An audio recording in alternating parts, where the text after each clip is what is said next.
From VOA Learning English, this is the Economics Report in Special English. Ethiopia is one of the last countries in Africa to permit mobile banking. Mobile banking has proved to be profitable in the developing world, where many people still do not use banks. Earlier this year, the World Bank reported that 75% of the world's poor are unbanked. That is about 2.5 billion people. Banking through mobile phones lets people take part in financial services even if they are not near a bank. Until recently, Ethiopia and Zimbabwe were the only nations in Africa without mobile money services. Now, that has changed for Ethiopia. Belcash and Mbir are mobile banking technology providers. They have been setting up mobile banking and mobile money services in Ethiopia for the past 3 years. The Dutch company Belcash is working in partnership with banks to provide easier access to financing through bank accounts. Ireland-based Mbir is a mobile money service that works with microfinance groups where no registration with a bank is needed. Ethiopia's mobile phone industry is young, and wireless service coverage in the country is not well developed. The pressure on the wireless network is expected to increase. In the past 4 years, the number of mobile users grew from 3 to 17 million, and Ethiopia's telecommunications provider, Ethio Telecom, expects that number to grow to 40 million in the next 3 years. The government closely controls Ethiopia's telecommunications market. That means there is only one provider. Competition is not permitted.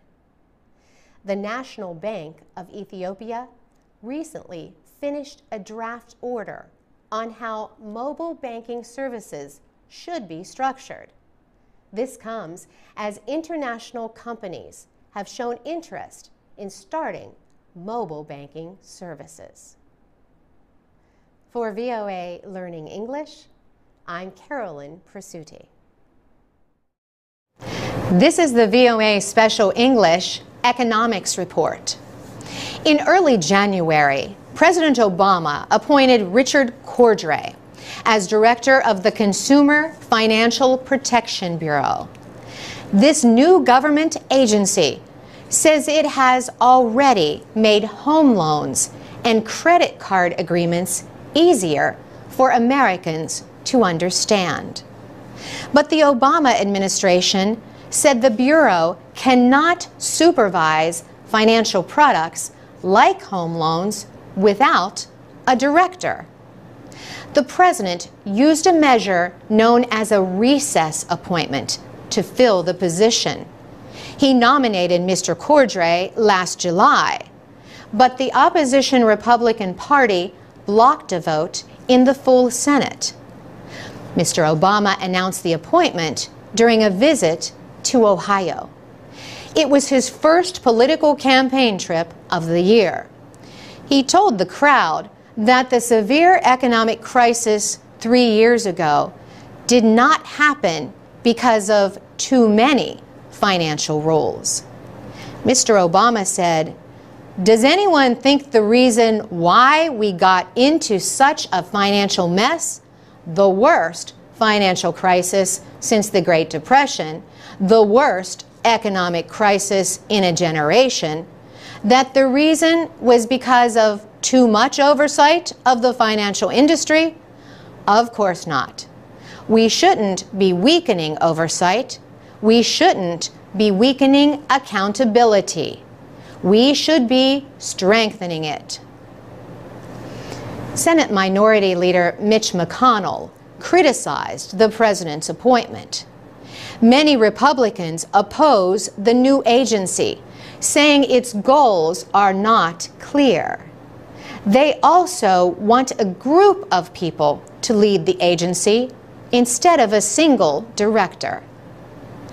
The Consumer Financial Protection Bureau resulted from the Dodd-Frank Wall Street Reform and Consumer Protection Act of 2010. Its goal is to make the market for financial products safer. Educating Americans about investment and loan products, enforcing financial laws, and studying financial information are all part of its duties. The agency's budget is expected to be around $500 million. Richard Cordray served as Ohio's Attorney General for 2 years. He has earned praise for bringing legal action against banks and financial companies accused of harming homeowners and borrowers. Mr. Cordray launched cases against Bank of America and insurer AIG. His recess appointment is effective only until the end of the Senate's current term.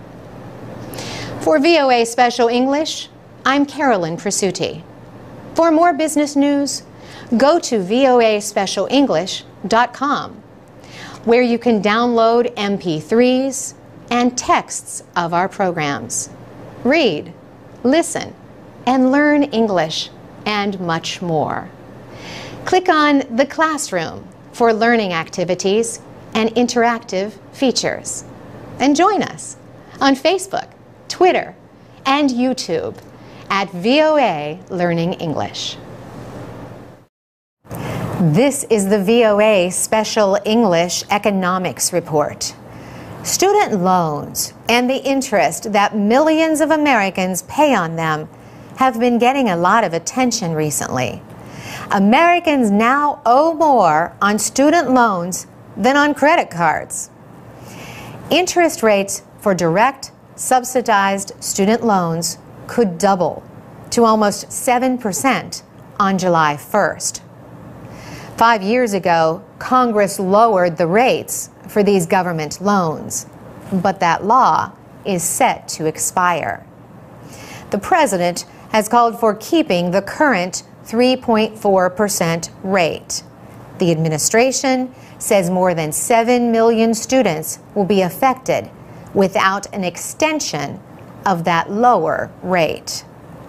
The government says the average cost of attending a public college was almost $13,000 in 2010. The total for private schools was over $32,000. Americans owed $845 billion in student loans in 2011. Some reports say the amount is now near $1 trillion. President Obama has recently given speeches on several college campuses. He said when he and his wife Michelle graduated from college and law school, they had a mountain of debt. He told students that college tuition and fees have more than doubled since most of them were born. He noted that the average student who borrows to pay for college now graduates with about $25,000 in student loan debt. An extension of the lower rate could cost the government $6 billion. Republican presidential candidate Mitt Romney supports an extension. Republican leaders in the House of Representatives say they like the program, but they want to pay for it with money from the new health care law. Democrats have proposed other ways to pay for it, such as ending tax breaks for oil and natural gas companies. The website edupass.org says most loans, grants, and scholarships from public and private sources in the United States are restricted to American citizens. American schools that provide aid to international students are more likely to provide it to graduate students than to undergraduates. Some students are supported by their home university or government. A small number receive support from the United States government. Employers, private sponsors, and international organizations also help some students pay for school. Edupass.org has listings of colleges and universities that offer financial aid to foreign students. Another helpful site about American higher education and financial aid is educationusa.state.gov. For VOA Special English, I'm Carolyn Presutti. This is the VOA Special English Economics Report. Modern microfinance started with economist Muhammad Yunus. In the 1970s, he started what became the Grameen Bank in Bangladesh. He and the bank shared the Nobel Peace Prize in 2006 for the idea of offering small loans to the poor to fight poverty. In 2010, reports of harmful micro-lending methods and corruption shook the Indian state of Andhra Pradesh. Mr. Yunus recently said in the New York Times that things got out of control. He noted that Andhra Pradesh had intensive lending activity at the time. We spoke to Giath Naqshbendi about changes in the world of microfinance. He is an expert in international business and teaches microfinance as a business model at the Kogod School of Business at American University. He says the government of India in certain states has started taking steps to guarantee that these institutions are operating under a strict system. Some experts have raised questions about whether micro-lending lifts women or poor families out of poverty. David Rudman is with the Center for Global Development, a research group in Washington. He says microloans do not do a good job fighting poverty. He says over $3 billion went into microcredit in 2010. But many lenders failed because of bad supervision or failure to repay loans. In one model, governments or non-governmental organizations give money to microcredit operations. Interest income is often used up by costs rather than helping other poor borrowers. But Giath Naqshbendi says that model is changing. Mr. Naqshbendi says sustainability is now a main goal. He says there has been a move in the last 5 or 6 years to find ways and means by which make these operations sustainable.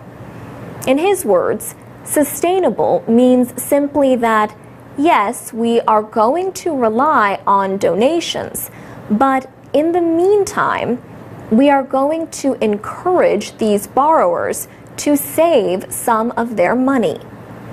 Money from savings can then be used for new loans.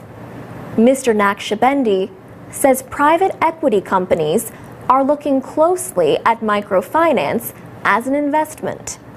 New models are being developed to offer more than business loans.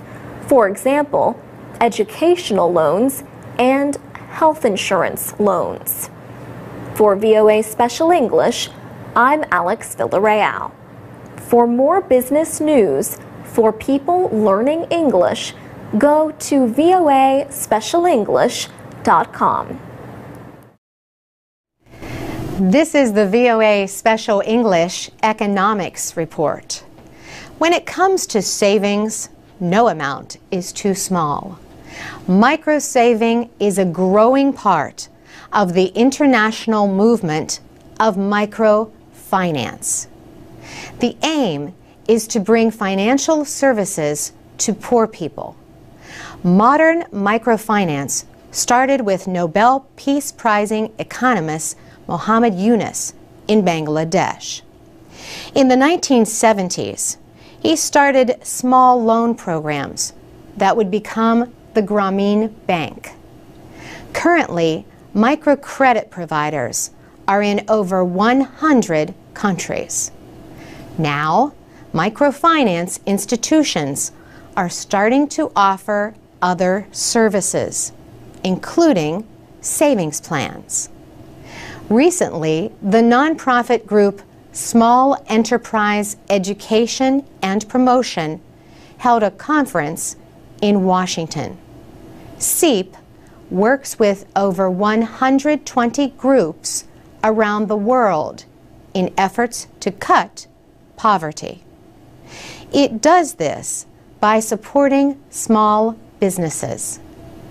The goal is to help microfinance industry experts share ideas. One idea is called Financial Access at Birth, or FAB. It is designed to start each person with a financial citizenship at birth through a savings account connected to a bank deposit. Rosita Najmi is FAB's program director. She says FAB starts with financial inclusion, but creates other possibilities for inclusion across other sectors of health or education. Mobile or wireless technology will be important to many microfinance services. One meeting at the SEEP conference examined a mobile phone application for saving money. Debbie Dean of the Grameen Foundation says these efforts can also be extended to other financial services. They could include a combination of savings programs and money transfer programs. She says this could provide the most flexibility and convenience for savers.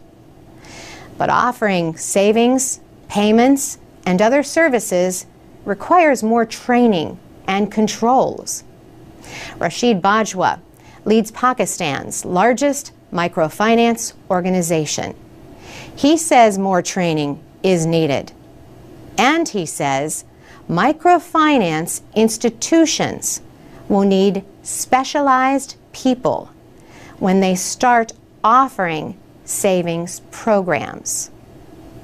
Small savings deposits add up, and interest over time makes them grow. This can have a surprising effect for savers and societies. Rashid Bajwa puts it this way. He says the amount of money that poor people have is imaginable. For VOA Special English, I'm Carolyn Persutti.